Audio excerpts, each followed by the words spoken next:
Assalamualaikum warahmatullahi wabarakatuh. Apakah suara saya sudah terdengar? Iya, dengar, Bu. Sudah, Iya, Bu. sudah Bu, sudah terdengar. Sudah, Bu. Udah, baik, baik, baik. Selamat pagi semuanya. Assalamualaikum warahmatullahi wabarakatuh. Waalaikumsalam Waalaikumsalam warahmatullahi warahmatullahi wabarakatuh. wabarakatuh. Waalaikumsalam warahmatullahi wabarakatuh. Pagi, Bu. Oke, pagi hari ini kita ketemu ya. Semoga semuanya dalam keadaan sehat. Di Amin. Sama ya, sama kalau semester 2 nih baru hari pertama nih ketemu sama saya lagi ya. Untuk menyelesaikan seluruh perkuliahannya di semester 2. Nah, untuk hari ini kan kita ngambilnya tuh di mata kuliah penelitian kualitatif ya. Jadi ada beberapa mahasiswa dari semester 1 yang telah bergabung yang mengontrak mata kuliah penelitian kualitatif ini. Ada berapa? Ada berapa ya? Ada siapa aja? Ada Pak Franky, ada Cynthia, ada siapa lagi? Ada Tera. Ini Duta ya. Ada Duta, ada Velda, Angelina, dan Bu Siska. Baik. Eh, Penelitian kualitatif ini kalau di semester 2 berapa SKS? Dua ya? Dua atau tiga? Tiga, Bu. Oh, tiga Ya. juga ya. Tiga, Berarti tiga. sama Ya. ya. Berarti sama kayak semester 1 ya. Tiga SKS juga. Nah, baik. Em, Mungkin seperti biasa ya, kita coba dulu untuk buat kontrak kuliah kayak gitu ya, biar jelas apa saja tagihan-tagihan dari mata kuliah ini kayak gitu ya. Em, saya tuh berharap ya mata kuliah ini juga bisa menjadi eh, mata kuliah yang bisa membantu Bapak Ibu untuk menghasilkan publikasi lebih cepat kayak gitu ya. Mungkin dulu ntar kalau semester 1 mungkin bisa ya. Kalau di semester 2 kemarin ada mata kuliah apa sih namanya? Pengembangan perangkat pembelajaran sama penelitian kuantitatifnya itu Hmm. nyampe ngambil data nggak atau hanya di proposal saja? Hanya Proposal saja, proposal, Pak. Bu. Hanya Oh, proposal. hanya Proposal, Hanya buat proposal. proposal. hanya proposal ya. Jadi belum ngambil data ya. Itu Iya, ya. Belum. belum. Jadi karena belum ada data yang bisa diambil, kemungkinan belum ada yang bisa dibuat ke dalam bentuk artikel kayak gitu ya. Mungkin saya cerita pengalaman yang mahasiswa semester 3 sekarang kayak gitu ya. Jadi di mata kuliah pilihan ini, eh di mata kuliah pilihan hmm, kemarin itu nggak salah kuliah apa ya? Pengembangan ya, pengembangan. Mata kuliah pengembangan itu sampai mengambil data kayak gitu. Jadi di akhir semester 2 mereka itu pas udah dapat PU dan PP udah langsung bisa publish artikel kayak gitu. Jadi pas di semester 3 ini mereka nggak mikirin publikasi untuk syarat ujian tesis lagi.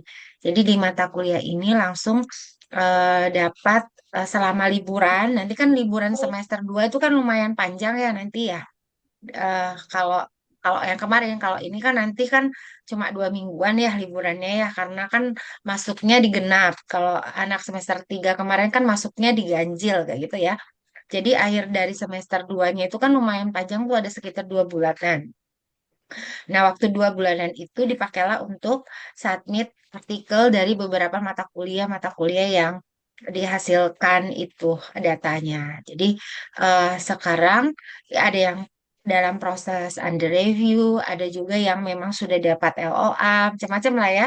Jadi setidaknya mempercepat proses untuk mendapatkan persyaratan ujian tesis kayak gitu berdasarkan mata kuliah ini. Sebenarnya untuk menjadi syarat apa ya? Cara Syarat pilih dulu, Dai. sebenarnya untuk syarat syarat apa? Syarat untuk publikasi sebagai ujian tesis itu kita bisa dapat di mata kuliah PIPM dan mata kuliah publikasi. Nanti ada mata kuliah publikasinya kayak gitu. Tapi mata kuliah publikasi itu nantinya akan bisa dilakukan setelah data dari PIPM-nya apa praktek inovasi pembelajarannya dapat dulu kayak gitu ya. Artinya dapat data dulu baru bisa dibuat di dalam artikel kayak gitu. Jadi tidak menutup kemungkinan nantinya eh, hasil dari mata kuliah ini juga bisa langsung terintegrasi untuk mata kuliah PIPM asalkan nanti terlihat inovasinya ya dari proposalnya. Jadi kemarin saya sudah, kan kita ngajarnya tim ini ya bersama Prof. Agus ya. Saya berdua Prof. Agus ya mengampu mata kuliah ini. Benar ya di semester 2 maupun semester satu itu Iya. semuanya Ya, Bu. ya saya dan Prof. Agus yang mengampu mata kuliah ini. Jadi nanti dari awal sampai UTS itu kita menyelesaikan satu proposal kualitatifnya. Nanti setelah UTS, silakan ambil data di sekolah, kayak gitu ya di sekolah. Kemudian nanti langsung dibuat semacam laporannya, sehingga nanti itulah yang dikumpul. Jadi outputnya nanti di UTS itu adalah draft proposal yang beserta dengan instrumennya. Kemudian nanti setelah UTS itu membuat hasil dari eh, penerapan dari apa yang sudah dibuat di dalam proposal kayak gitu. Jadi nanti kita ngambil kan mata kuliah kualitatif ini kan macam-macam bentuknya ya. Kedalamannya pun juga macam-macam. Nah, karena kita maunya dapat data, jadi mungkin bisa menjadi mata kuliah sebagai eh, penelitian awal untuk tesisnya.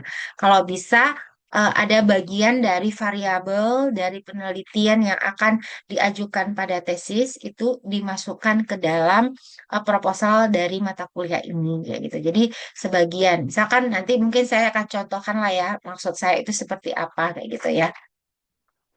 Tapi eh, baik itu Bapak Ibu mau nantinya ya mungkin ada yang tertarik ke penelitian di tesisnya, mungkin nanti ada yang memang akan menekuni penelitian kualitatif ini kayak gitu ya. Mungkin nanti ada juga yang oh kayaknya saya tertarik ke kuantitatif. Nah, data dari kualitatif juga akan bisa dipakai sebagai pendukung dari latar belakang di tesisnya sebagai data empirisnya nanti kayak gitu ya. Makanya saya nyaranin untuk eh, minimal ada kemampuan matematis lah yang diambil dari penelitian kualitatif ini kayak gitu ya.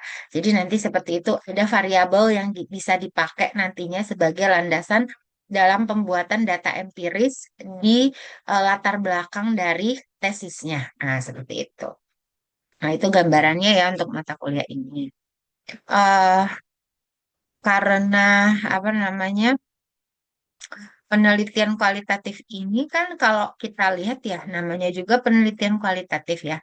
Jadi dia tuh sebagian semuanya seluruhnya itu tidak ada yang menggunakan angka-angka kayak gitu ya. Jadi angkanya itu hanya pendukung saja. Tetapi yang lebih dominan itu adalah deskripsi atau penjelasan-penjelasan dari apa yang sudah dilakukan. Nah, jadi gambarannya itu lebih kepada pendeskripsian kayak gitu ya, hasil kayak gitu.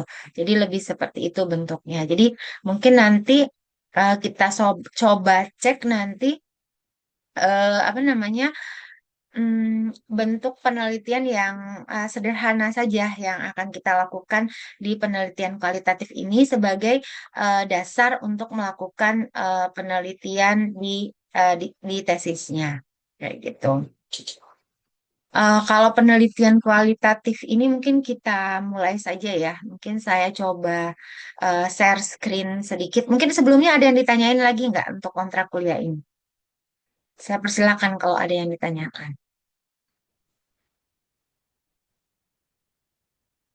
Oke, kalau belum mungkin saya coba share screen dulu untuk menjelaskan.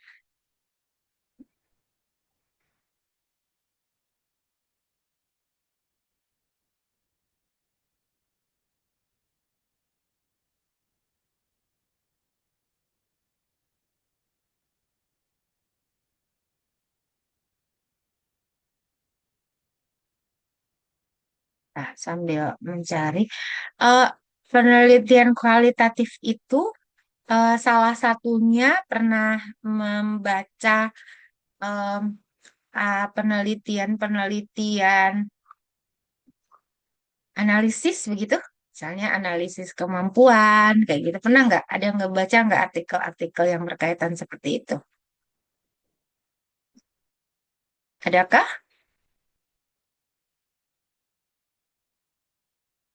Kayak angket gitu ya, Bu, jadinya. Kayak angket.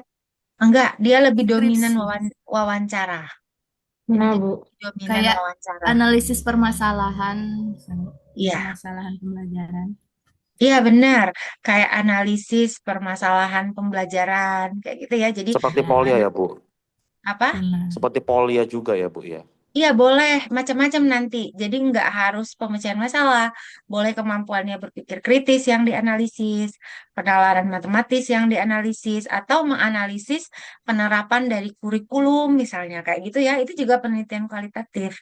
Tetapi dia memang kalaupun ada angket, itu angketnya hanya sebagai pendukung yang dominannya lebih kepada wawancara observasi. Nah, kayak gitu. Jadi hasil wawancara, hasil observasi, ya itu. Misalkan kita memberikan angket, angket itu tuh kan dalam angka ya, jadinya ya 4321 kayak gitu ya. Jadi atau berapa angketnya. Nah, itu ada datanya. Nanti datanya diolah itu hanya sebagai pendukung, tapi utamanya apa? Dilakukan lagi observasi, dilakukan lagi wawancara. Jadi lebih dominannya kepada eh, bentuk wawancara. Jadi salah satu contohnya tadi misalkan temennya ada yang nyebut analisis kesulitan, analisis kesalahan. Sebentar ya. Ya, halo, Assalamualaikum. Kenapa?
Mohon maaf.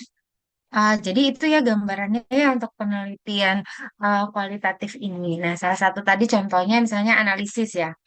Dia tuh memang dominannya ke analisis kayak gitu ya. Jadi kalau kita di matematika, biasanya kita menganalisis kesulitan, kesulitan, tapi analisis yang kesulitannya itu lebih kepada konten dari materi kayak gitu. Nah, itu kalau kesulitan ya. Atau boleh juga menganalisis eh, penerapan dari satu kurikulum kayak gitu. Jadi kemarin itu ada mahasiswa semester 3 di mata kuliah kualitatif, dia menganalisis penerapan kurikulum K13 yang difokuskan pada penerapan penerapan model project based learning. Nah, kayak gitu.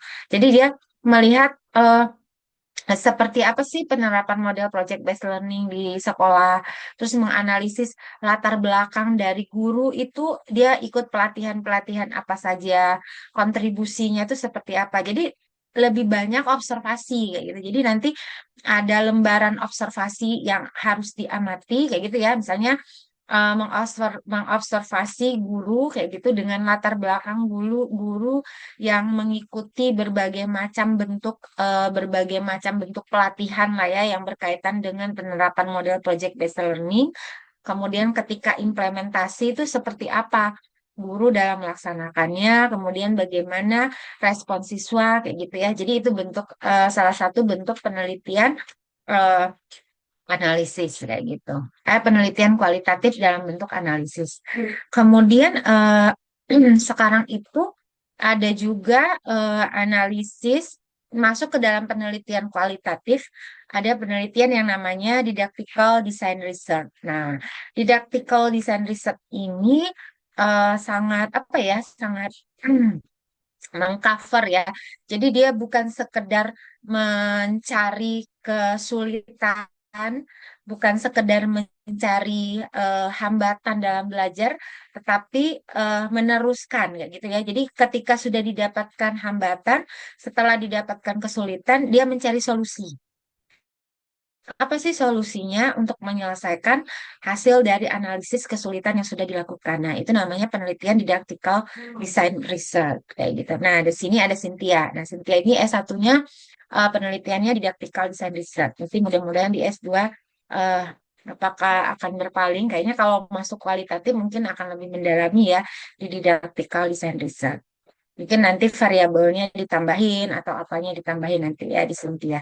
Jadi itu salah satunya di didactical design research.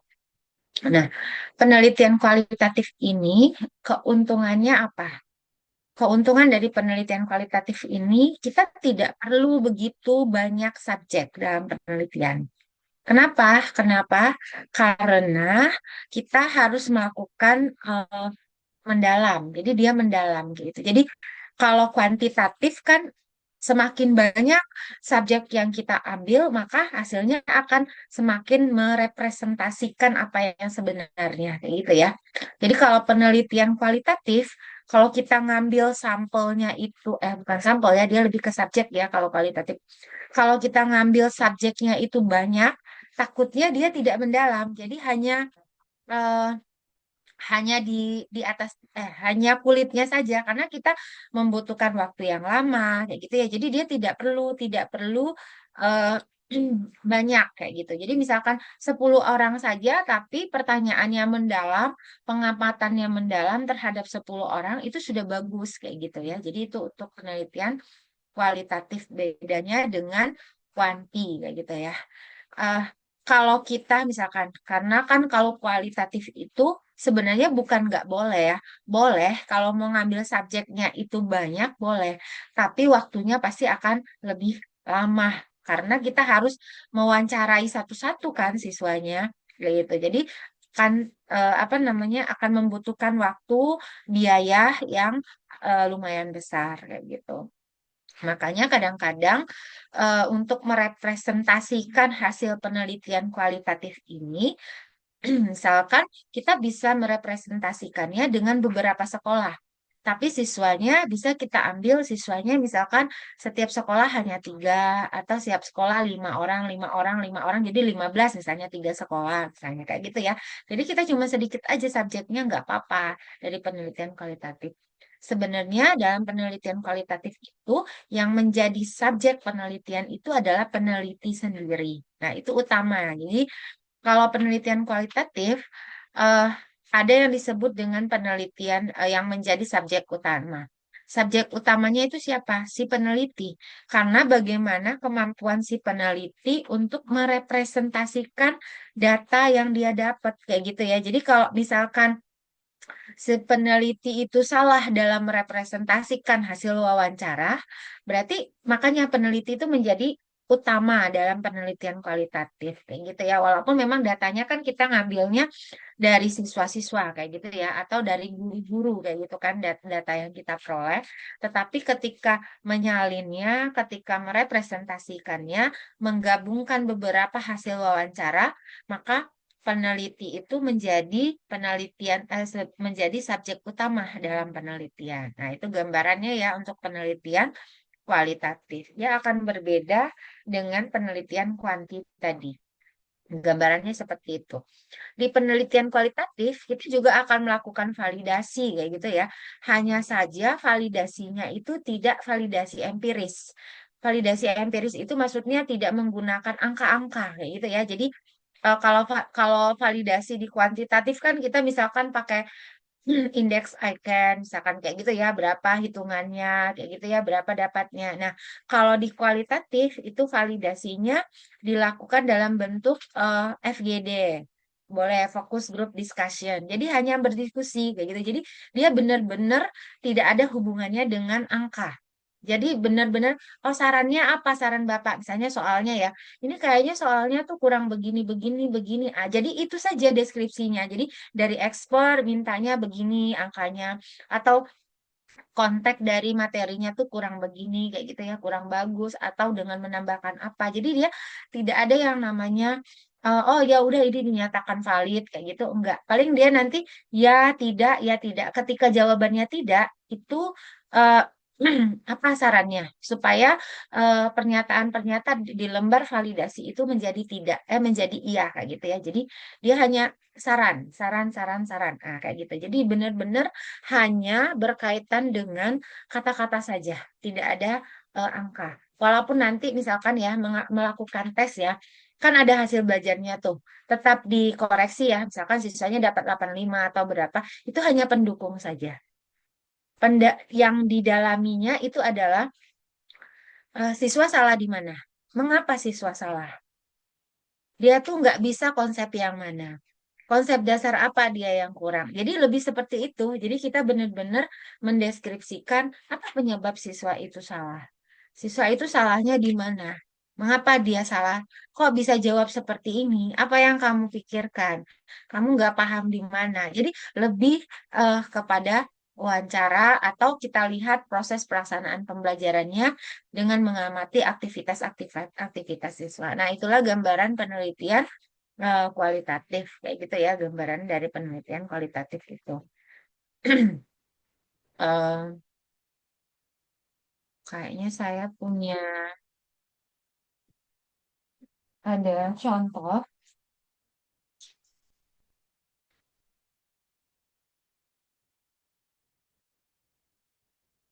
Sebentar, saya contohkan dulu. Ada artikel,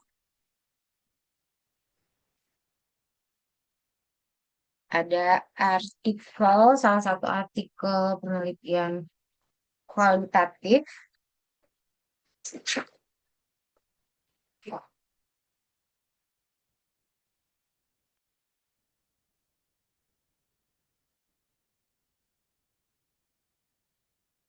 Saya coba cek dulu ya. Karena kemarin itu ada yang di kelas ini udah tahu ini apa namanya? Cara mencari artikel-artikel nggak? Udah bisa ya? Cara mencari artikel nasional, internasional. Udah tahu ya? Udah pada tahu ya? Udah pada tahu belum? Belum, Bu. Oh, Pak Franky, oke, belum. Yang lain bagaimana? Sudah pada tahu? Google Scholar ya, Bu Udah, ya? udah pernah Udah pernah dicoba. Udah pernah dicoba pakai apa? Google Scholar. Scholar, selain Google Google Scholar. Scholar apa? Search Google Gate. Scholar, itu. kalau yang Google Scholar. luar negeri itu apa ya? Internasional itu apa? Search Gate ya. Namanya. Search Gate ya. Menggunakan Sinta, Bu. Ya, menggunakan Sinta, kayak gitu ya. Apa lagi?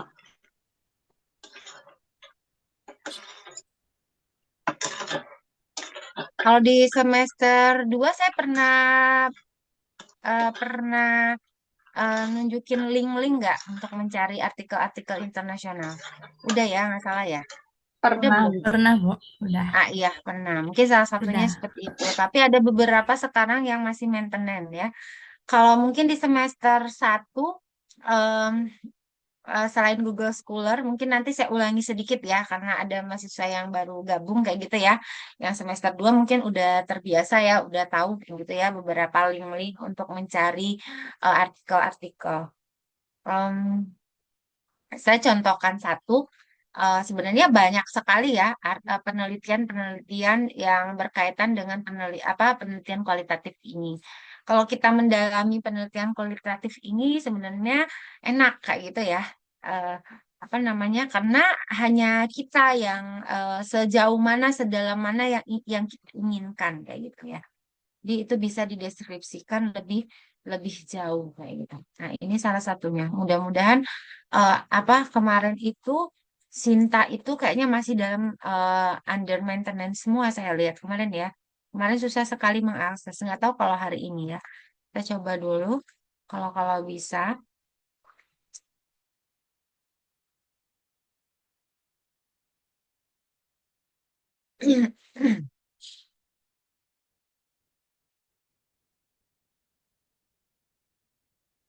Oke.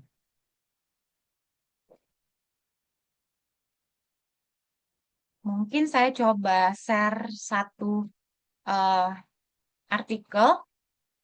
Ini kebetulan artikel saya kebetulan baru publish di jurnal Sinta 3 ini. Ini kebetulan penelitiannya itu penelitian kualitatif kayak gitu ya.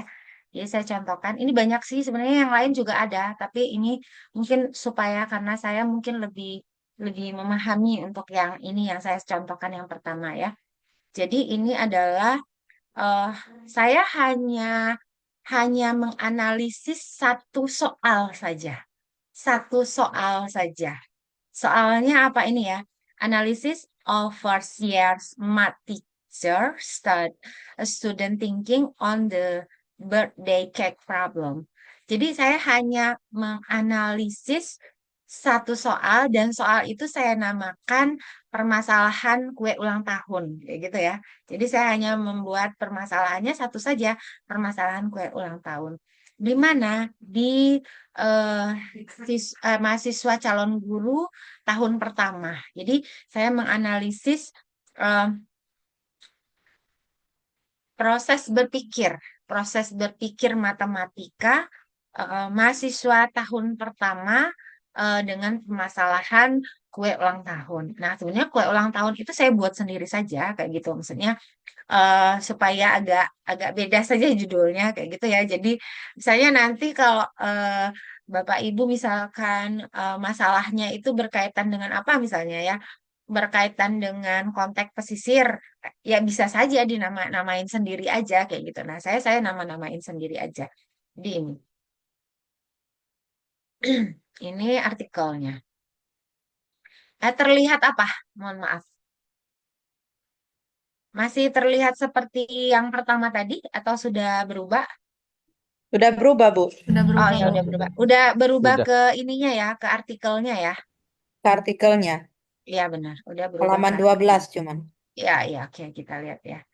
Nah ini nih kenapa saya nggak tahu kenapa ada kayak kayak ini. Ada garis sih, Bu. Ada Iya, tulisan kenapa tambahan, ada Tulisan garis hitam. itu kenapa ya? Bisa tulisan ditambah, judul. bisa dihilangin nggak ini? Gimana caranya? Nggak tahu Judulnya saya. ya kan, Bu. Ketutup ya ini judulnya ya. Ini. Nah, ini Tertutup tengah-tengahnya. ya, ini apa namanya? Publishnya itu di bulan apa ini ya? Ada nggak ya? 701 06 2004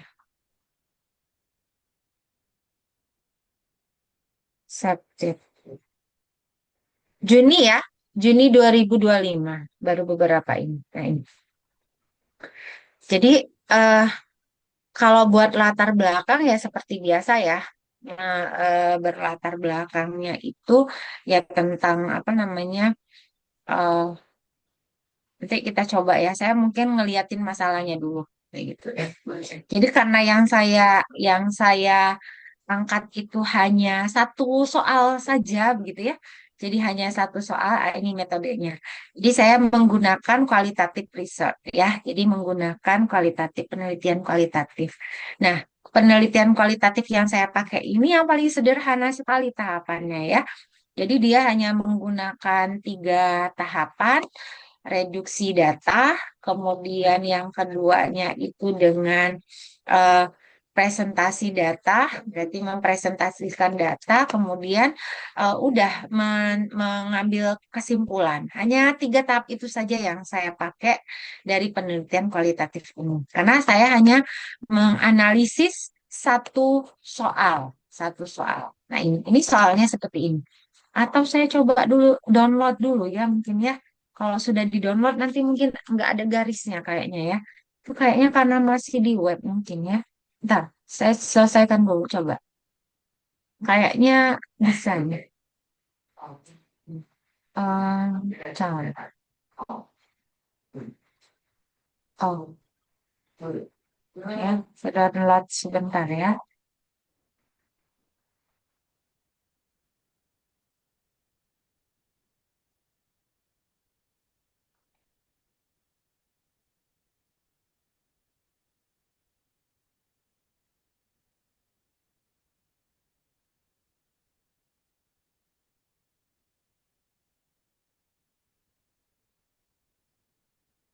Bentar, beres. Oke, udah selesai. Coba saya tampilkan dulu. Oke,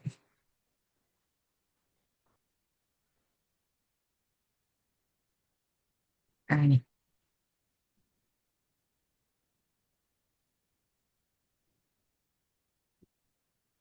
Nah, Oh, nih. enggak lagi. Udah ya, nggak ada ya, karena udah saya download. Nah, ini. Jadi tadi mungkin nanti kalau untuk pendahuluan itu kan teknis ya. Mungkin saya ngeliatin dulu apa sih yang saya analisis kayak gitu ya. Hanya jadi dia tidak ada angka-angka penghitungan apa dia dapat skornya berapa kayak gitu nggak ada. Kalau kualitatif tuh nggak ada hubungannya dengan angka kayak gitu. Tapi dia mendalam kayak gitu aja. Mendalamnya itu lebih kepada konsep. Nah, karena rumusan masalah yang saya angkat itu adalah kita lihat di abstrak ya. Jadi kalau di abstrak ini saya mengambil tujuannya itu adalah, jadi tujuannya itu hanya ingin untuk mengetahui konsep matematika apa saja yang digunakan oleh mahasiswa calon guru matematika dalam menyelesaikan permasalahan kue ulang tahun dan mendeskripsikan gambar alur proses berpikir matematisnya. Jadi hanya melihat eh, jadi soal yang saya berikan ini adalah soal yang bisa diselesaikan oleh mahasiswa dengan banyak konsep kayak gitu. Jadi dia tidak cukup satu konsep kayak gitu. Makanya saya cuma ngangkat satu satu soal, tapi ternyata soal ini bisa melibatkan banyak konsep dasar yang telah mereka bawa dari sekolah kayak gitu ya. Mulai dari jenjang SMP, SMA-nya. Karena ini mahasiswa tahun pertama ya. Jadi belum belum banyak eh, apa sih namanya konsep-konsep di perguruan tinggi yang mereka dapetin pendalamannya belum, jadi hanya konsep dasar yang mereka dapat di SMP dan SMA itu saya bunyikan di dalam latar belakangnya nanti. Jadi kita hanya melihat itu saja. Oh, ternyata konsep matematika apa saja yang digunakan oleh mahasiswa dalam menyelesaikan permasalahan kue ulang tahun dan mendeskripsikan seperti apa alur proses berpikir matematisnya yang dilakukan oleh mahasiswa tersebut. Nah, cuma dua itu saja yang saya angkat dari satu soal. Nah, ini bentuk soalnya. Mungkin sebelum Bapak Ibu membacanya, mungkin saya minta menurut Bapak Ibu ini untuk soal ini soalnya. Ini bahasa Indonesianya apa nih?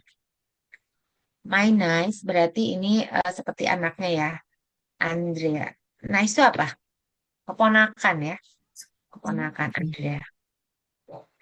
Dia ingin mendekorasi kue ulang tahun anak perempuannya, kayak gitu ya. Jadi berapa? Dia menggunakan apa? Menggunakan 4 permen yang mengelilingi kue ulang tahun. Jadi ini adalah permen-permennya, ini adalah kue ulang tahunnya. Jadi dia mengelilingi kue ulang tahun ini.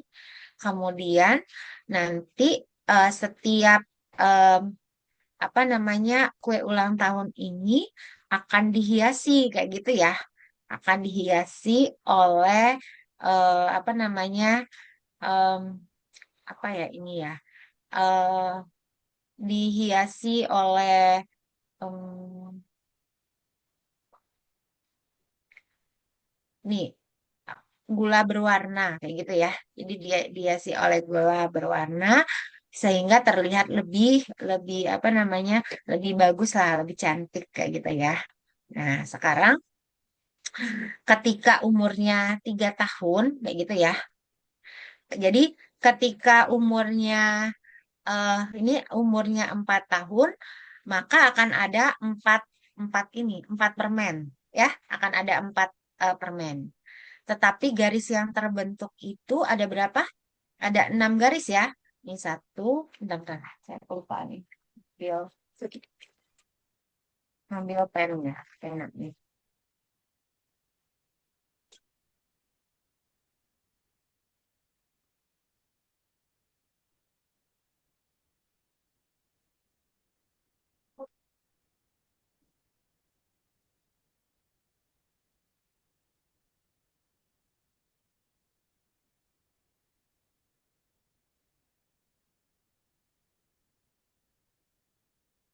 Jadi saya tunjukin juga beberapa artikel versi lain ya dari penelitian kualitatif ini.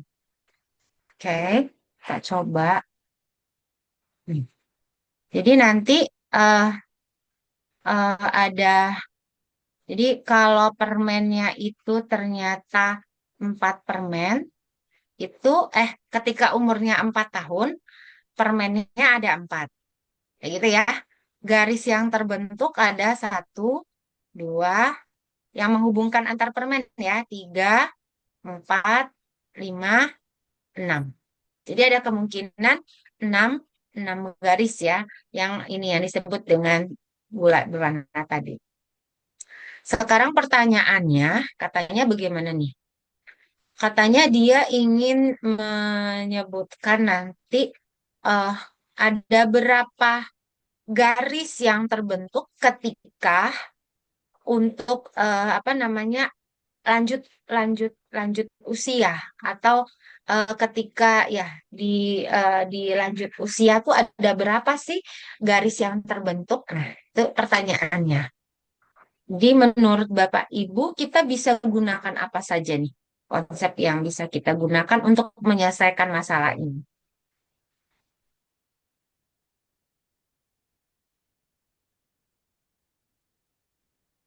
Kalau lanjut usia itu umur berapa? Nggak jelas ya. Mulai Iya, macam-macam ya. Ada yang mungkin menyebutnya lanjut usia itu di atas di umur 50. 50, ya di atas 50 ke atas. 50 kayak gitu ya. Ada Hmm. yang umur mungkin 70 juga ada yang nyebutin seperti itu ya. Udah lanjut usia ya. Artinya kita harus mencari apa itu? Banyaknya garis Garis. yang terbentuk ketika berapa? Di usia berapa? Di usia berapa kira-kira?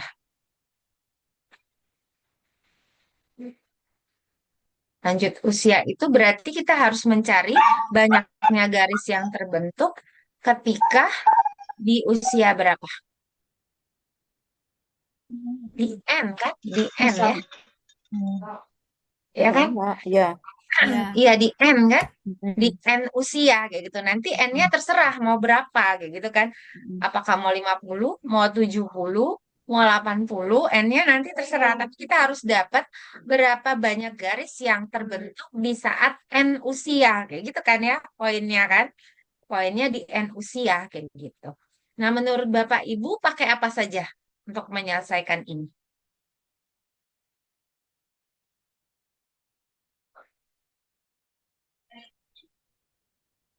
Gunakan apa saja? Kombinasi permutasi. Oke, kombinasi permutasi satu.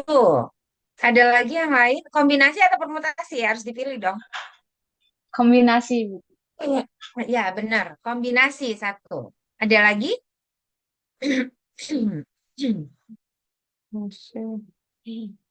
Pakai apa lagi? Ini lingkar, melingkar ya, Bu. Kenapa? Dan ini kataku melingkar. Iya, Berarti kombinasi, permutasi. Saya izin sebentar ya. Mungkin bisa dipikirkan sebentar.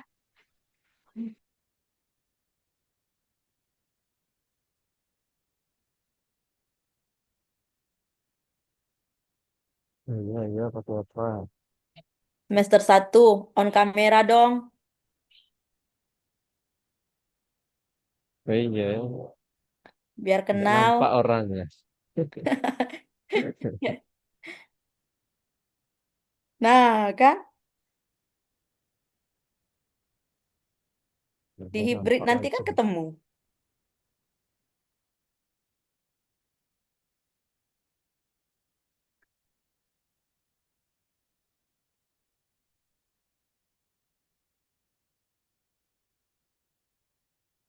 Tak mana laju mati lampu nih, weh.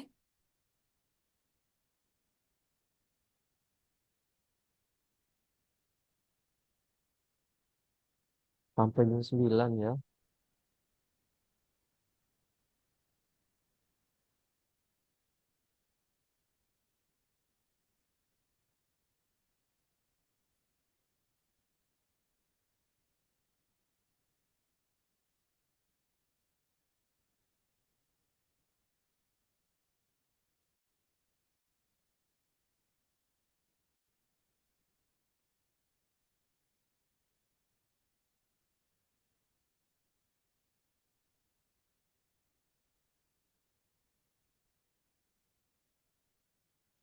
Oke, mungkin bisa download ya artikelnya ya. Nanti bisa dibaca kayak gitu ya. Jadi ini di mana tadi di Jurnal Pendidikan Matematika Rafa ya. Jadi bisa diambil mungkin di sana nanti. Nah, dari hasil penelitian saya itu, saya menemukan bahwa eh, mahasiswa semester mahasiswa tahun pertama itu, nih, saya ngambil eh, apa namanya proses-proses berpikir matematisnya itu, saya ngambilnya itu, saya menemukan ya, jadi sebenarnya rancangan saya itu bersama tim itu ada 5 konsep yang nantinya bisa dipakai oleh mahasiswa dalam menyelesaikan permasalahan ini. Nah, tadi yang satu yang udah disebutkan sama Bu Soah menggunakan konsep kombinasi, ya ini satu yang pertama. Kemudian yang menggunakan konsep apa namanya itu eh eh, Pola bilangan ya, Bu. pola bilangan. Kemudian ada juga yang menggunakan konsep apa namanya deret ya, deret. Tiga ini yang hasil temuan tuh hanya tiga konsep ini yang digunakan oleh mahasiswa. Pola bilangan, kemudian deret, sama konsep kombinasi. Dan ada 2 konsep yang sebenarnya bisa dipakai juga sama mahasiswa, tapi saya tidak menemukan. Yaitu apa? Konsep fungsi kuadrat dan konsep apa namanya itu diagonal pada bidang, ya. Konsep diagonal pada bidang. Nah, ini aja yang cuma saya bahas kayak gitu ya. Jadi saya ngebahas bagaimana prosesnya. Berarti dia mulai dari hal-hal yang apa namanya khusus, kemudian dia memprediksi, kemudian dilakukan verifikasi, kayak gitu ya. Jadi yang saya bahas cuman ini saja kayak gitu. Nah, ini salah satu juga termasuk kepada artikel kualitatif. Nah, sekarang saya contohkan satu lagi ya, yang analisis ya. Ada mahasiswa yang yang udah wisuda ya.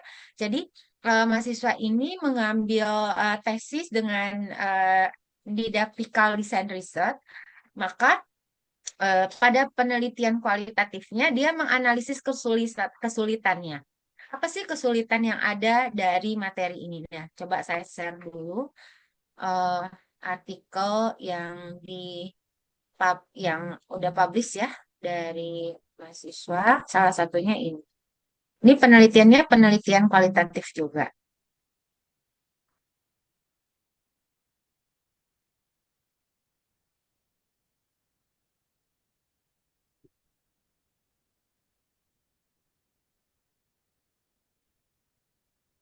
Mohon maaf agak lama ya karena namanya itu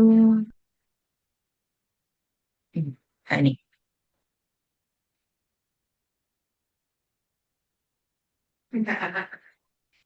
Saya izin share screen lagi.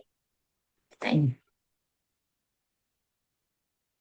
Nah, ini mahasiswa memang tesisnya tesis kualitatif ya. Dia meneruskan kayak gitu ya. Jadi dia menganalisis hambatan kemampuan pemecahan masalah siswa SMP pada materi aljabar dengan konteks budaya Bengkulu. Nah, kayak gitu.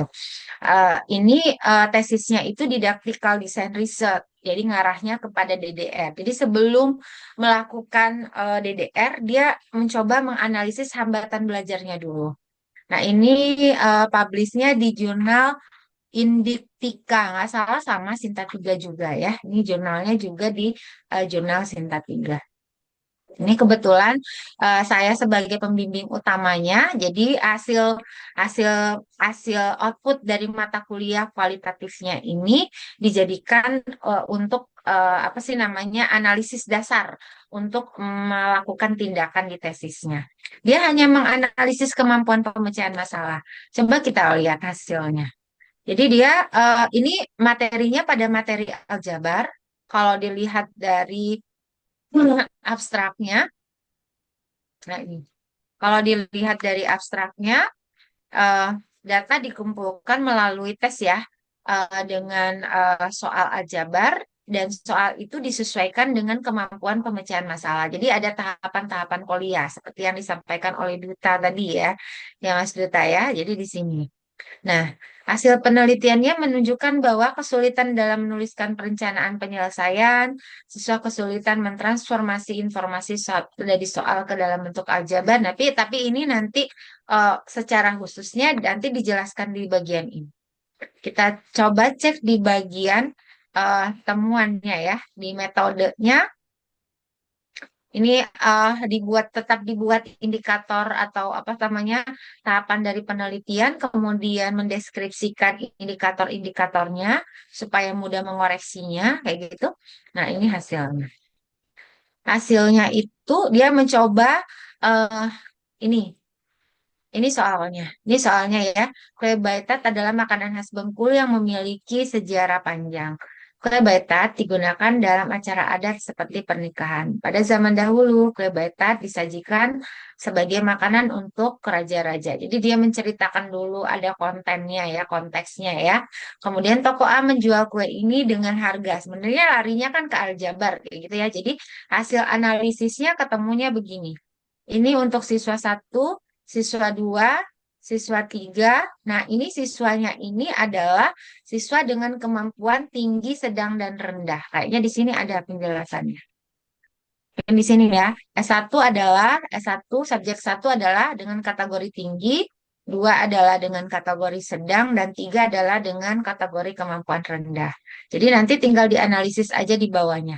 Di bawahnya dia menganalisis, oh ternyata kalau anak yang tinggi itu bagaimana, salahnya di mana, tidak pahamnya di mana. Nah, begitu aja bentuk penelitian kualitatif. Didapat dari mana? Didapat dari wawancara. Nah, itulah salah satu contoh dari penelitian kualitatif. Mungkin bisa searching lagi yang lain-lain ya. Ini bentuk-bentuk dari penelitian kualitatif. Nah, kemudian untuk indikator yang kedua dianalisis lagi kayak gitu. Nah, ini adalah bentuk-bentuk dari penelitian kualitatif salah satunya seperti ini.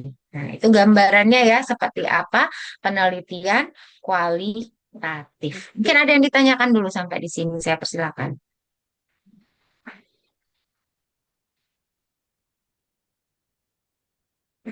Oke, kalau tidak ada, kita eh, untuk yang pertama ini mungkin perlu menemukan apa namanya arahan dari judul dulu ya.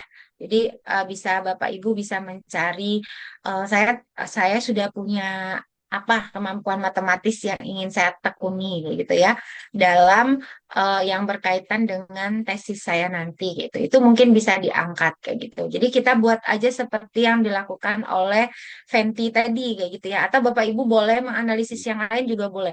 Mau menganalisis penerapan model pembelajaran, menganalisis kurikulum, itu juga boleh. Terserah. Jadi tidak menutup kemungkinan. Itu gambarannya. Mungkin untuk bisa mudah nantinya bagaimana caranya kita merancang penelitian kualitatif, kita tentukan topik dulu ya, tentukan tema dulu dari apa yang akan kita angkat. Nah, tadi di penelitian kualitatif ini Bapak Ibu cukup punya satu saja eh, variabel yang ingin diteliti, kayak gitu, nggak perlu banyak. Misalnya ingin meneliti penerapan kurikulum, boleh. Berarti kurikulum apa? Atau ingin meneliti penerapan model pembelajaran juga boleh, kayak gitu. Asalkan memang yang kita teliti itu adalah guru yang memang sedang melakukan apa sih namanya melakukan model itu kayak gitu ya atau ingin meneliti salah satu kemampuan matematis yang nantinya akan dipakai dalam tesis kayak gitu. Mungkin semuanya udah tahu ya kemampuan matematis itu apa saja. Bentuk dari kemampuan matematis. Udah tahu ya. Mungkin ada kemampuan pemecahan masalah seperti yang dibuat oleh Fenty tadi. Kemudian ada kemampuan penalaran matematis. Kemudian ada Kritis. kemampuan iya berpikir kritis matematis, berpikir kreatif matematis, kemampuan koneksi matematis, kemampuan representasi matematis. Mungkin saya catatkan saja, mungkin ada beberapa yang memang apa namanya belum ya, biar lebih enak.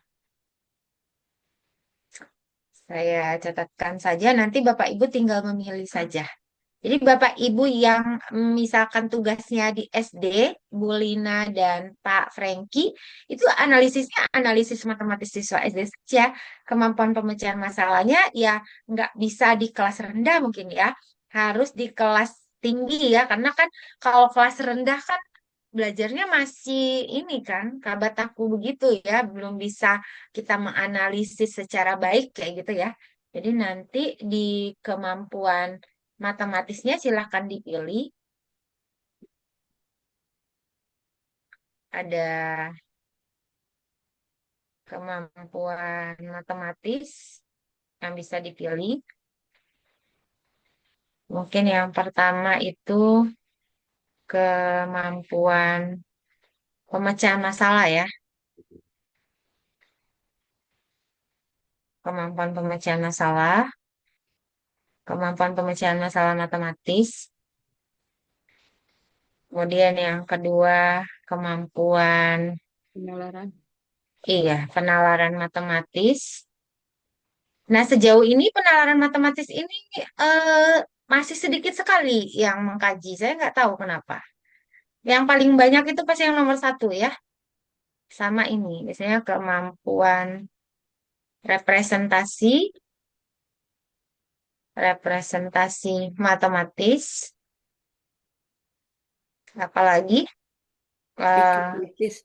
iya, kemampuan berpikir kritis, kritis matematis.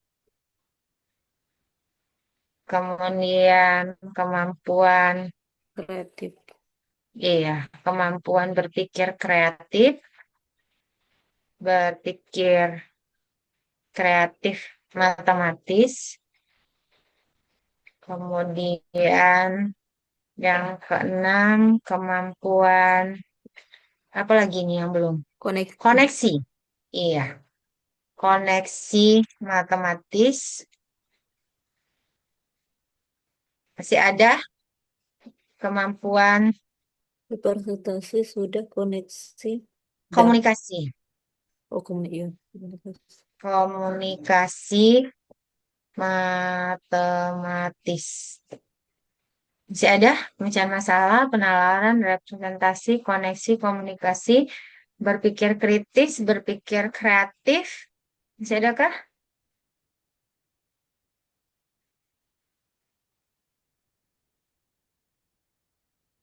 Boleh juga nanti nih ya, kemandirian. Ada kemampuan kemandirian berpikir berpikir matematis juga boleh. Atau menganalisis seperti yang saya buat tadi, proses berpikir matematis. Nah, ini juga boleh. Ya, jadi nanti kalau misalnya nemu yang lain yang baru itu juga boleh. Jadi selain ini, mungkin Bapak Ibu juga boleh menganalisis analisis yang lain. Mungkin yang pertama bisa analisis penerapan kurikulum ya. Analisis penerapan kurikulum juga boleh.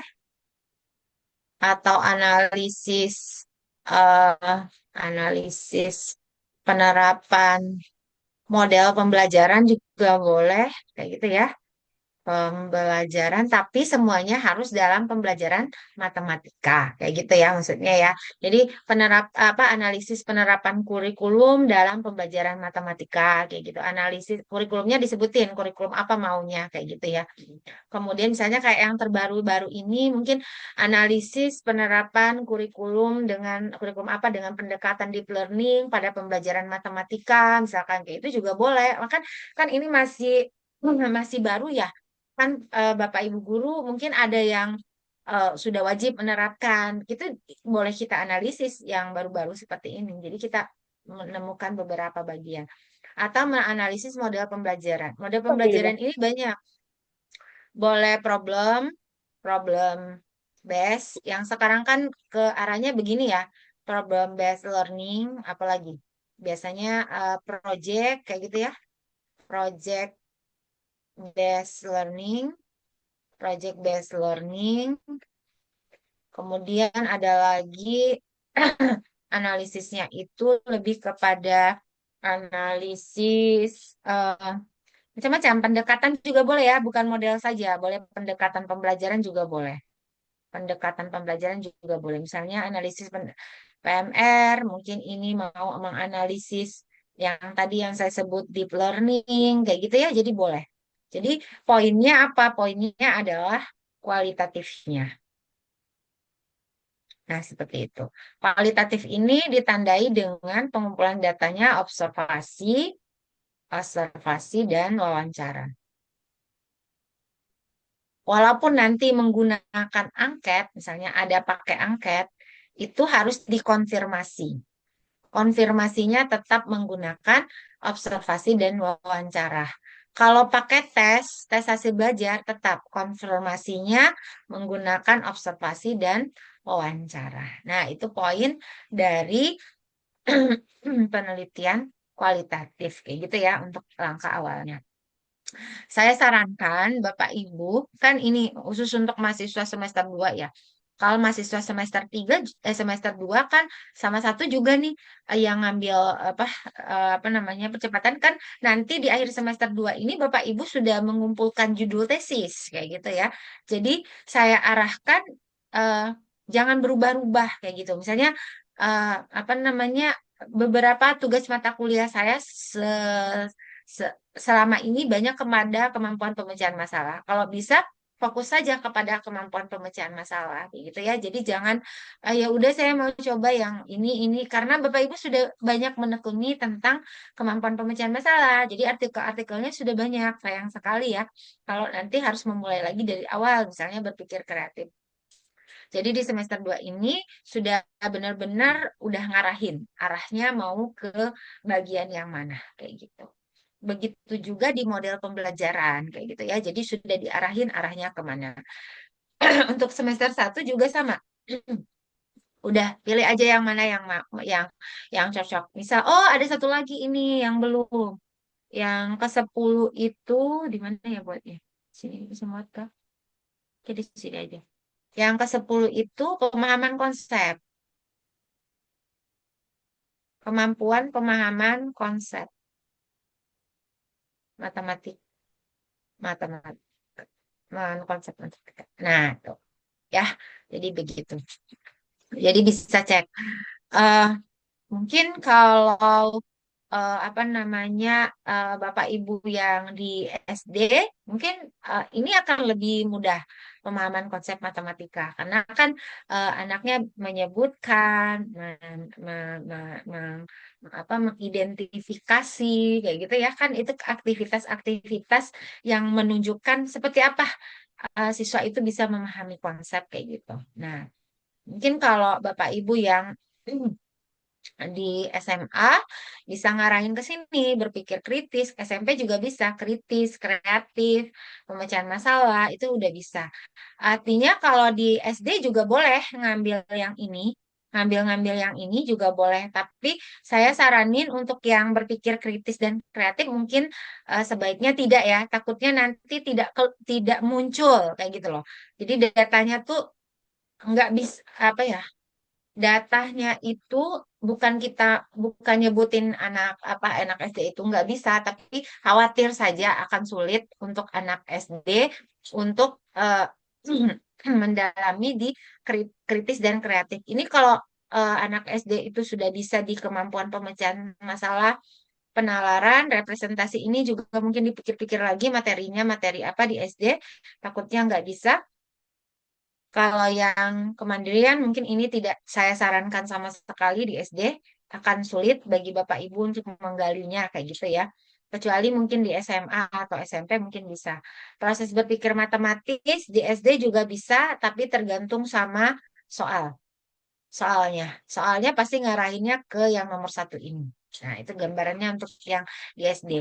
Tapi kalau Bapak Ibu yang penerapannya mungkin di perguruan tinggi, di SMP maupun di SMA, mungkin bisa ngarahin ke yang sudah diterapkan, yang semuanya ini mungkin dimungkinkan untuk bisa dilakukan. Nah, itu langkah pertamanya. Ada yang ditanyakan dulu sampai di sini? Saya persilakan. Ibu izin Ya, bertanya, silakan. Silakan, salah. Kalau misalnya untuk kualitatif ini kita meneliti seperti konsep-konsep yang ada pada etnomatematika maksudnya Bu. Jadi nanti Oke. kita meneliti konsep-konsep matematika yang ada pada budaya di suatu daerah kayak gitu boleh nggak Bu ya? Oh ya, boleh. Analisis seperti itu boleh. Boleh. Boleh kayak gitu. Tapi dihubungkan ke matematika kan ya, Bu Sola ya? Iya Bu, kok Iya. kayak konsep-konsep matematika yang terdapat pada suatu budaya tertentu gitu. Ya, boleh. Tapi ya, nanti kita akan dalami untuk instrumennya kayak gitu ya, boleh. Boleh seperti itu. Itu juga akan menjadi landasan dasar kan untuk digunakan pada tesisnya nanti kayak gitu. Iya. Iya. Ada yang tanyakan? Terima kasih Bu. Ya. Boleh, Bu. Ya, silakan Duta. Eh, Mengenai rancangan kita sama rencana kita ya, kalau kita eh, mengambil atau mengobservasi sekarang ya, dikhawatirkan itu eh, subjeknya itu tuh kan sudah ya beralih kelas gitu ya. Bagaimana itu ya, Bu ya? Rencana Oh, kita ke depannya ya. ya, benar. Betul. Oke. Kalau untuk dijadikan di dalam latar belakang itu nggak apa-apa, Mas Duta. Jadi berdasarkan kajian empiris yang sudah dilakukan oleh saya di ini, siswa yang ini, kita nemuin kesalahan itu sebagai landasan kita. Landasan untuk membuat hal yang baru lagi kayak gitu. Jadi misalnya Mas Duta nantinya kan subjeknya kan misalkan nanti pada saat penelitian mungkin anak-anaknya atau siswa-siswanya udah naik kelas ya. Maksudnya Ya, begitu kan Mas iya Duta ya. betul. Ya, dia sudah naik kelas. Nah, itu nggak apa-apa. Tapi Oh, kita akan enggak. menemukan data tentang permasalahan di Permasalahannya. siswanya. Jadi poinnya itu sebenarnya masalahnya atau kesulitannya atau hambatannya. Itu yang poin yang kita menjadi landasan kita untuk Oh, menentukan bahwa oh saya menemukan kesulitan loh di sini kayak gitu pada saat itu kayak gitu. Artinya kesulitan yang kita temukan pada siswa sekarang diharapkan tidak berulang ke siswa yang akan kita teliti berikutnya kayak gitu. seperti latar belakang awalnya subjek ini mengalami kesulitan demikian dan Ya, nanti pada saat penerusan penelitiannya itu ada materi baru dan bagaimana caranya itu tidak akan terulang kembali dan dia bisa menangani kelemahannya itu. ya Nah, begitu. oke. Ya, Ya, jadi ya bisa nanti dilakukan. dimasukinnya di latar belakang ya, Mas Duta ya, bukan Latar di hasil belakangnya. tesis kita. Nah, Kalau oke. di hasil tesis kita kan yang akan kita Oh, lakukan paham. di kelas Paham. berikutnya. Ya, itu Ya, dari gambarannya awalnya. seperti itu. Dari Ya, awalnya jadi sekian dan sekian. Oke, ya, paham. jadi Hmm. jadi dia sebagai data empiris untuk preliminary research kita. Jadi untuk data penelitian pendahuluan itu kuat sekali gitu ya. Misalnya nantinya Paham. sudah publish di mana. Jadi tinggal kita kutip artikel kita sendiri, kita kutip di dalam tesis kita kayak gitu. Nah, itu gambarannya. Terima kasih, Bu Evi. Ya, Hmm. sama-sama. Ada lagi mungkin yang ditanyakan, saya persilakan. Oke, kalau tidak ada, mungkin semua sudah punya gambaran ya. Kan begini, kalau tesis itu Bapak Ibu itu wajib memiliki satu kemampuan minimal ya, minimal satu kemampuan kognitif dan satu kemampuan afektif kayak gitu ya. Jadi nanti pengajuan judulnya tuh wajib punya satu kemampuan kognitif dan satu kemampuan afektif minimal. Tapi kalau mau dua masing-masing dua juga nggak apa-apa. Minimal satu-satu dulu kayak gitu ya. Minimalnya punya itu. Jadi di sekarang di kualitatif kita ngambil yang kognitif saja kayak gitu ya. Karena mungkin utama itu adalah kognitif. Afektif itu adalah faktor eksternalnya dari kenapa permasalahan kognitif ini muncul kayak gitu ya. Jadi misalkan begini, misalkan kemampuan komunikasi matematis yang akan kita analisis. Oh, ternyata anak ini susah sekali loh untuk mengemukakan ide, untuk mengungkapin ide, untuk bisa apa namanya mengeksplorasi permasalahan misalnya kayak gitu ya. Ini penyebabnya apa? Boleh kita kaji secara afektifnya. Secara afektifnya mungkin dilihat dari self efficacy, oh kepercayaan dirinya. Berarti kita bisa ngelihat anak ini kepercayaan dirinya bagaimana? Rendah kah, tinggi kah, atau sedang kayak gitu ya. Nah, itu gambarannya. Nah, itu yang Bapak Ibu harus persiapkan kayak gitu ya. Nanti ya, karena nih semester 2 nggak kerasa ya. Satu semester itu nggak kerasa habisnya kayak gitu. Karena semester 2 itu, nah yang semester 1 ini juga kan ada yang ngambil apa namanya percepatan. Nggak kerasa loh satu semester ini akan habis 6 bulan, mungkin nggak sampai 6 bulan, 5 bulan. Kemudian rentang antara liburan semester ganjil itu kan sedikit sekali ya, nggak seperti liburan semester genap ya, yang sama sampai 2 bulan. Kalau semester ganjil ini paling 3 sampai 4 minggu saja. Nah, itu sudah harus mengumpulkan. Akhirnya mungkin nanti draft pengajuan judul tesisnya itu mungkin apa namanya sekitar bulan November itu sudah saya sebar kayak gitu ya. Jadi di November itu selama sekitar 3 minggu itu saya akan menyebarkan form pengajuan judul tesis. Nanti sekitar Desember, awal Desember, pertengahan Desember, Bapak Ibu sudah menemukan PU dan PP-nya. Jadi di bulan Januari perkuliahan itu sudah bimbingan tesis, kayak gitu ya. Karena liburannya cepat sekali. Jadi nanti ingat saja di November itu yang ngambil percepatan dan yang khusus wajib semester 2 itu sudah mengajukan judul.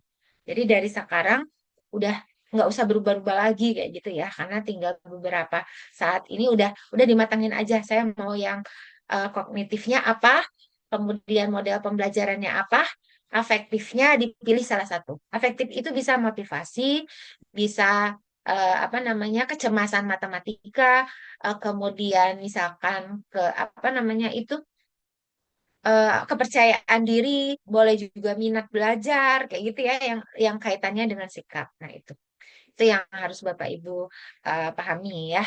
Kalau Pak Franky masih lama ya Pak ya, nanti di akhir semester 2 ya Pak ya, karena Pak Franky sibuk, jadi nggak bisa ikut percepatan ya. Nah, yang ngambil percepatan ini harus gegas ya, barengan sama semester 2 nanti pengajuan judul tesisnya. Seperti itu. Itu gambarannya ya yang harus Bapak Ibu selesaikan.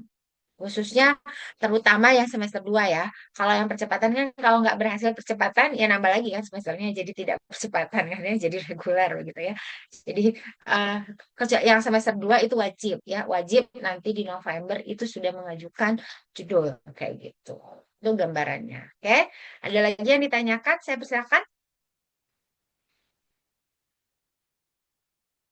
Nah, kalau belum ada yang ditanyakan, jadi tugasnya sekarang itu adalah menemukan judul untuk kualitatif ya, supaya nanti selain judul, Bapak Ibu juga dipersilakan untuk mencari artikel-artikel yang berkaitan dengan variabel yang Bapak Ibu inginkan. Nah, ini karena masih ada teman-teman yang dari semester 1, saya coba mendemokan ulang ya untuk mencari artikel itu seperti apa kayak gitu ya. Jadi kalau anak semester 2 mereka udah bisa kayak gitu ya. Jadi untuk yang semester 1 kita coba ulang ya. Tapi saya kayaknya di Sinta itu masih masih maintenance juga. Sinta Saintek. Nah, ini masalahnya begini. Coba saya izin share screen dulu.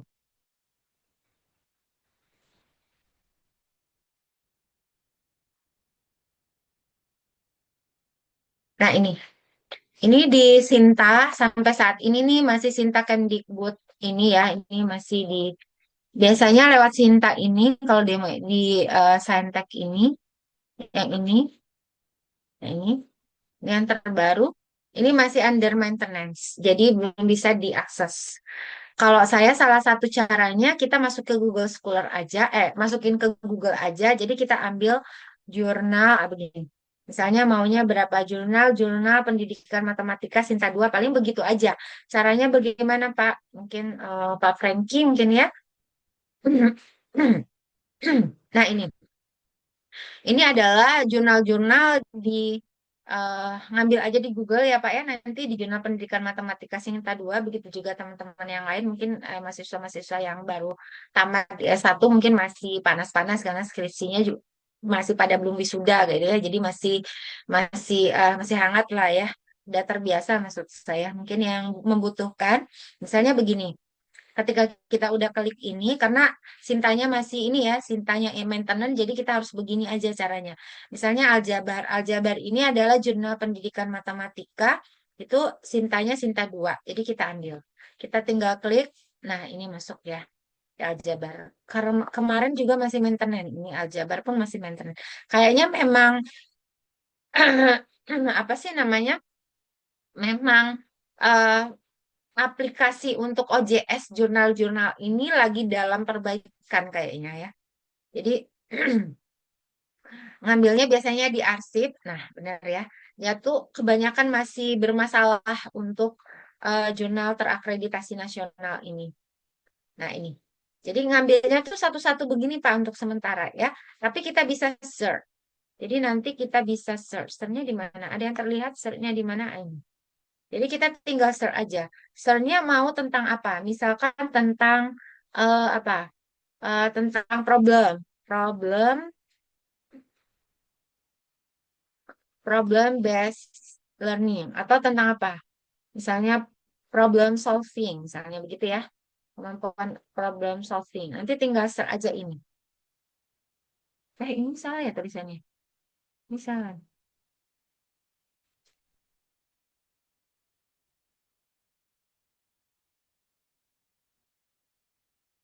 Jadi tetap topiknya itu dicari dulu kayak gitu. Kita maunya tentang topik apa kayak gitu ya. Jadi di sini nanti udah keluar nih artikel-artikel yang berkaitan dengan problem solving di jurnal Aljabar, di Aljabar Sinta 2. Udah kita ngambil maunya yang mana. Oh, yang ini ya tinggal download aja kayak gitu ya. Jadi seperti itu untuk sementara ya karena di Sinta Kemdikbudnya masih maintenance. Nah, begini. Jadi nanti misalkan maunya tentang apa lagi, tentang problem based learning, ya udah tinggal klik tinggal search aja di problem based learning. Begitu juga di artikel yang lain ya. Misalkan begitu juga di jurnal yang lain ya. Misalkan jurnalnya itu jurnal mana lagi? Misalnya ini. Ini jurnal Pendidikan Matematika Universitas Sriwijaya begitu ya. Nah, ini juga boleh kayak gitu. Jadi misalnya aksioma, ini jurnal Sinta 2 juga. Kemudian misalkan di Creano, sama ya.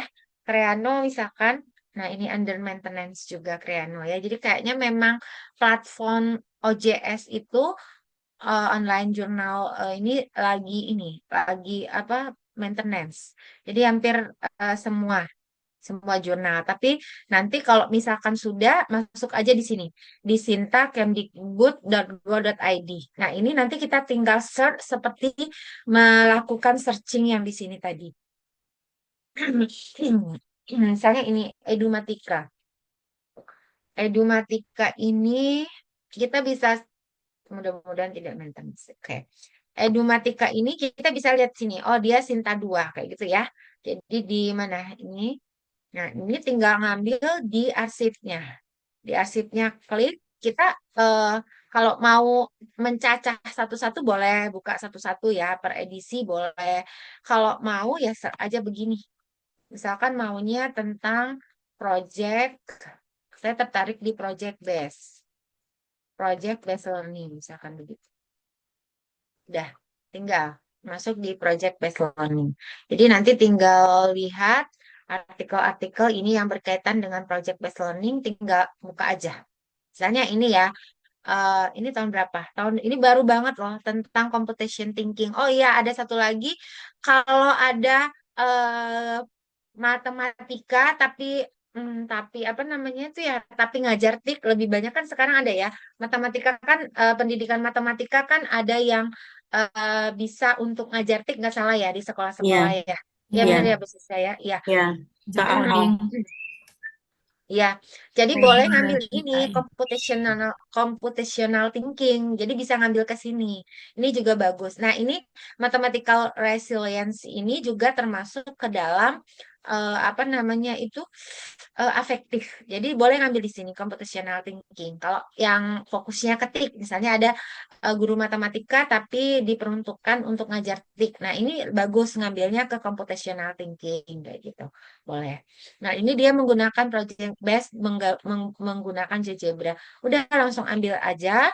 Ini artikelnya, tinggal diambil PDF-nya, udah langsung download, dapat kayak gitu. Jadi begitu untuk di jurnal apa namanya nasional kayak gitu ya.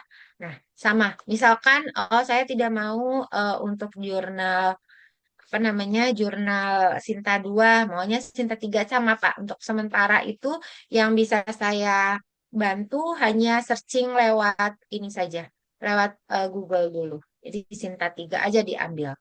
Tapi jangan lupa kata kuncinya jurnal pendidikan matematika ya. Jadi jangan jurnal Sinta 3 nanti luas banyak. Tapi harus ada jurnal pendidikan matematika. Misalnya ini Edumat. Edumat ini atau mat didaktika, didaktik kayak gitu ya. Coba kita cek. Mat didaktik apakah Sinta 3? Nah, ini nanti infonya ada di sini. Di akreditasinya tuh biasanya ada info. Nah, kalau enggak, kalau ini kan cuma ada simbol Sintanya ya. Kalau mau lihat sebenarnya kita bisa ini. Akreditasi Sinta 3 kita tinggal klik saja.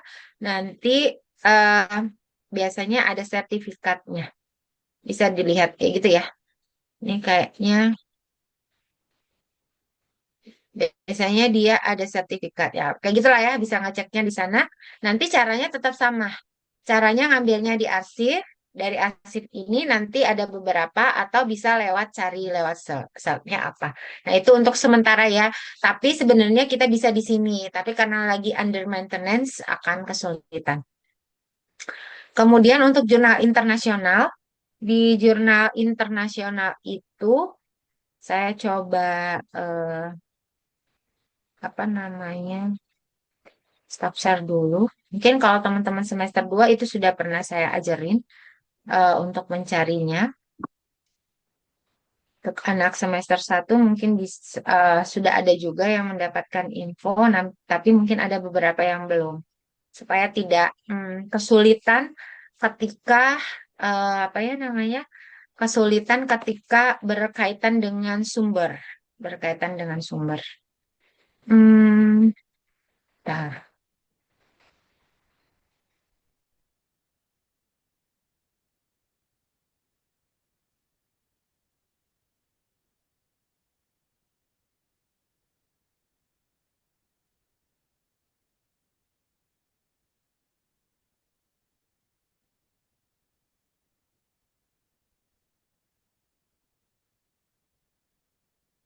Oke, oke, saya izin share lagi jam 9.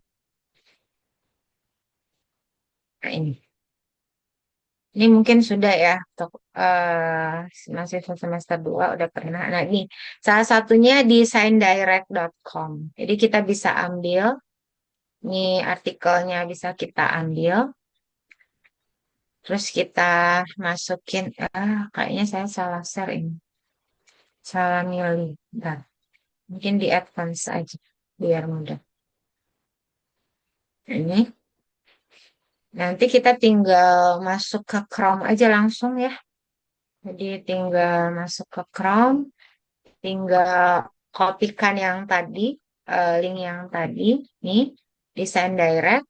Nanti tinggal artikel with the theme, apa, this term. Maunya apa? Misalnya problem based learning. Nah, jangan lupa in matematik disebutkan. Nah, ini karena jurnal internasional, nanti keluar nih. Nah, kalau dia open access, ini ya, cek lagi judul-judulnya begitu ya. Apakah judul-judulnya ini adalah judul-judul yang memang berkaitan dengan matematika kayak gitu ya. Kalau tidak ya nggak usah diambil kayak gitu. Kadang-kadang dia fisika atau medicine sukanya begitu kalau di jurnal-jurnal internasional. Misalnya kayak gini, gamification and problem learning. Ini kan dia mengembangkan kreativitas dalam mengajar di university student. Nah, ini mungkin bisa. Nah, permasalahannya begini ya Bapak Ibu ya. Mungkin kadang-kadang ini cocok, tapi dia tahun 2024. Nah, itu tidak bisa kita retas ya. Jadi mohon maaf ini nggak bisa kita pakai. Jadi yang bisa kita pakai yang open access atau yang tahunnya dari 2021 ke bawah yang bisa kita retas. Kalau yang ini open access bisa dipakai, jadi tinggal diambil. Misalnya ini tahun 2024 tapi tidak open access berarti nggak bisa dipakai. Bukan nggak bisa dipakai, boleh dipakai tapi harus berbayar nantinya begitu. Jadi saya ngajarin yang gratis-gratis saja. Nah ini misalkan, ini kita cek ya, dia tahun 2021, ternyata dia tidak open access. Kalau dia tidak open access, kita tinggal masukin, ambil doinya. Jadi doinya ini kita ambil, ini doinya. Doinya kita ambil, kita masukkan ke sini. Kita masukkan ke apa Sihab. Di Sihapsi. Ini linknya Sihapsi. Tinggal dipastekan ke sini, tinggal dibuka gemboknya. Nah, dapat artikelnya. Kayak gitu ya, tapi dia di 2022 sampai 2021. 2022 pun tidak semua artikel bisa diretas kayak gitu ya, ada beberapa saja. Nah, itu seperti itu gambarannya untuk mengambil artikel-artikel internasional. Tapi sekarang banyak sekali artikel internasional yang open access. Kalau bisa ambil yang open access saja. Nah, ini salah satunya di ScienDirect. Yang kedua, pilihannya itu di linkspringer.com. Nah, di linkspringer.com juga sama. Ctrl C. Jadi kita ambil saja ini linknya. Kemudian nanti tinggal masuk ke sini. Caranya tetap sama. Di copy. Kemudian nanti tinggal search aja. Misalnya maunya tentang apa? Problem. Saya contohin yang ini saja yang mudah ya. Best learning. Learning in Mathematics. Ya, tinggal dicari. Ini rata-rata biasanya ini nih. Nah, ini. Kalau 2025 dia tidak ada tulisan open access berarti nggak bisa dipakai ya. 2024 tidak bisa diakses dengan gratis. Misalnya gini, full access berarti kita bisa ngambilnya dengan gratis. Jadi tinggal open access aja. Tinggal ini juga boleh. Misalnya gini, problem solving before instruction for learning linear algebra in University Mathematics. Nah, tinggal begini aja, nanti dia download PDF langsung. Kalau dia open access. Dah, download PDF, udah langsung dapat kita artikelnya. Ya, tinggal disimpan aja. Nah, begitu. Tetapi untuk artikel-artikel di sini kayaknya kebanyakan yang memang sudah open access. Nah, ini open access. Ini open access. Nah, kalau yang begini nggak bisa ya 2024. Cek lagi tahunnya. Oh, 2024 ya ada lewat aja. Cari aja artikel-artikel lain. Kemudian ini masih ada open access. Kalau tidak ada, pokoknya yang bisa kita retas ke Sihab lewat yang ini tadi ya, lewat Sihapsi. Nah, ini linknya di Sihapsi, ini linknya. Linknya Sihapsi, striphub.c. Nah, itu hanya artikel-artikel yang di bawah tahun 2022 atau 2021. Nah, ini yang 2025 kan udah banyak nih yang open access. Dia bisa diambil aja untuk open access.